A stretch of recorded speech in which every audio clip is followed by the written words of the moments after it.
It's chapter 2. It's an open book. We just left off. Edward had a crazy day at school. Crazy day. He packed up his little knapsack, threw it over his shoulder. He was like, who am I, Jasper? Yeah, and ran Hightailed. 50,000 miles to Alaska, or however many miles that might be. It's a 4-page section where he's sitting in the snow, and another woman vying for his affections, Tanya, is sitting there in a tank top being like, oh, I'm not even cold. It's more important to look hot than feel hot. It's true. Tank top Tanya comes up and says, Edward, are you sure you don't want to f me? And he's like, I shouldn't have come here. I'm going back home. Tanya smiles and Edward says, exquisite. Wish I gave a single shit. Tanya and her sisters, we learn, straight up bang human men all the time. Oh yeah, they literally use their dazzling, wily tank top ways to just go into any bar, pick out the hottest himbo, bring him home for a night of wild sex, which then brings us, it begs the question, Edward, if Tanya and her sisters are fucking human men on the reg, why are you so afraid to have sex with Bella? Why? Like, come on. I'm wondering if now Edward didn't like Tanya because she's such a slut.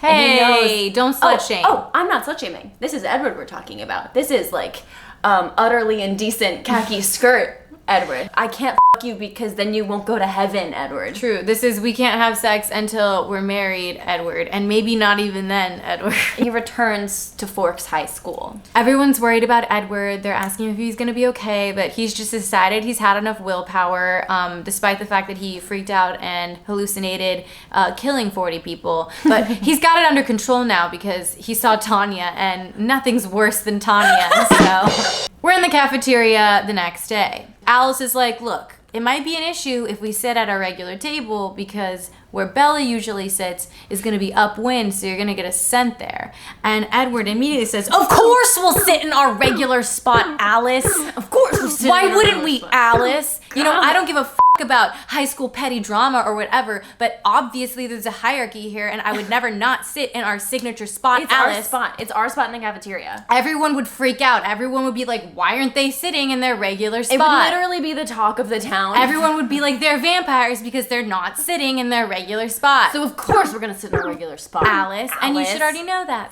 You see the Idiot. future, okay? Everyone's paying attention to him because they're like, okay, yeah, we're just a little nervous because you almost, fucking murdered 40 people last week. Yeah. 4 pages ago? Dude, you ran away. Like, they're rightfully concerned, Edward. Yeah. This is a drama king. And Alice says, I think you're right. Of course I am, I muttered. Edward is reading everyone's thoughts to make sure that Bella didn't talk shit about him when he was in Alaska. She hasn't said anything because that's not Bella's style. She's so shy. Oh, she's so friggin' shy. She'd never turn anyone in for anything ever. I would never do that. No, she's not a narc because she's the daughter of the police chief. She must not have said anything. Oh my god. Bella's so shy. I wonder why. We've been over that. I don't know. She's coming in. Everybody, freeze. Everyone look normal, and they're all like... They stage a mini snowball fight to look human, and it works. Yeah, Bella buys it. It's a snowball fight. They weren't talking about her. Idiot. So everyone's debating whether you should go to class, and Jasper is like, don't go, because he was in the Civil War. Yes. And he's not over the loss. No. Rosalie is like, don't go, because she's kind of a bitch. Emmett's like, YOLO, and Alice is like, lol, go. And so, he goes. He stands up and says, go to class to everybody else, because he's the oldest. Go to class! I'm the oldest, I'm in charge. We're in class, and Edward's trying to behave like a normal human being. So what does he do? He pulls back his chair, scraping it loudly to seem normal.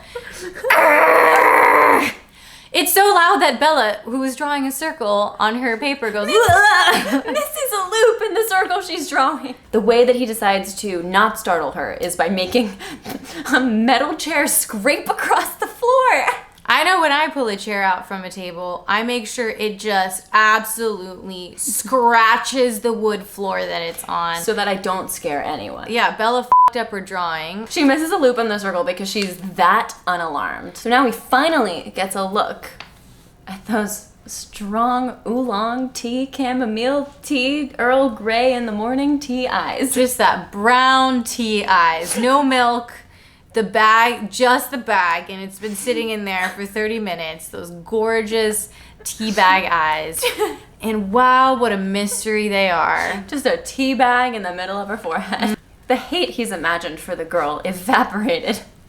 Bye. Bye. The calming effects of tea are really, truly amazing. He is like, oh, I'm normal. I can talk to you. So he's like, sup, Bella? And she's like, how do you know my nickname? He's like, like, well, I don't know, like everyone knows you. You're the new new girl in town who just came on the scene. The new girl in town. I think she's wearing a ring. What? He wishes. I can't stop crying, and so in my own tears I'm gonna drown. Whoa, whoa, whoa, whoa, we gonna love it. It's the new girl in town. Oh my god. Anyway, your name's Bella, right? And she's like, I guess, freak. He's like, fuck. She's so astute. She makes like a few basic, very obvious observations, and he's like, how did she notice? Thought human girl dumb? But if human girl perceive world around her, how me smarter? How me superior? He's holding his breath this entire time, by the way. Yeah. In order to not smell her smelly smell. A smelly smell that smells smelly. He's out of air. He leans away from her for a gulp. Oh! He's like... He also introduces himself with his full name. Hello, my name is Edward Cullen. It's like very Paris Geller from the Gilmore Girls, like the girl running for class president. Kendall Kemp.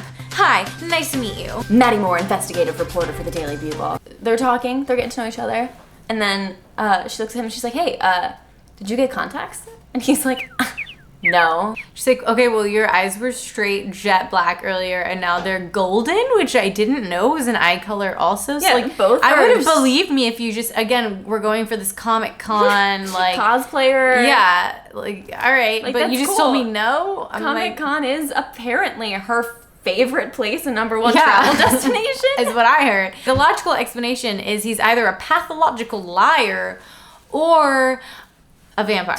He's learning that, you know, why she moved to Forks, why she's here, why has she come to curse his wretched existence. She's basically like, oh yeah, like, my mom married a younger dude and I wanted to give them their space as newlyweds, so I just kind of moved in with my dad. And he's like, oh my god, she let her mom marry a younger boyfriend? She's so selfless. Condemning herself to the worst place in the freaking world, the Pacific Northwest. All for her mom to around with her young 20-something amateur baseball player. She casually mentions like, oh, he does like minor league ball, and everyone says, I did a mental tabulation of every minor league baseball player.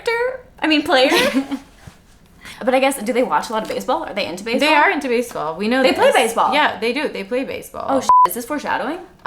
Probably. So now he has a bonding moment with Emmett because he's still like, do I kill her? And Emmett's like, sure. It's not that big of a deal. Remember when I did it? And Emmett's like, please don't think about it. Please don't think about it. Emmett thinks about it. Emmett's like, too late thinking about it. There she was, standing by the hanging sheets. I smelled her.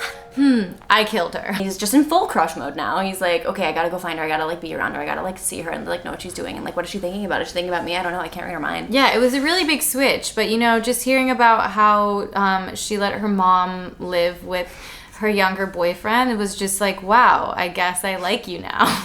She notices eye color change. She's really shy. She's super astute.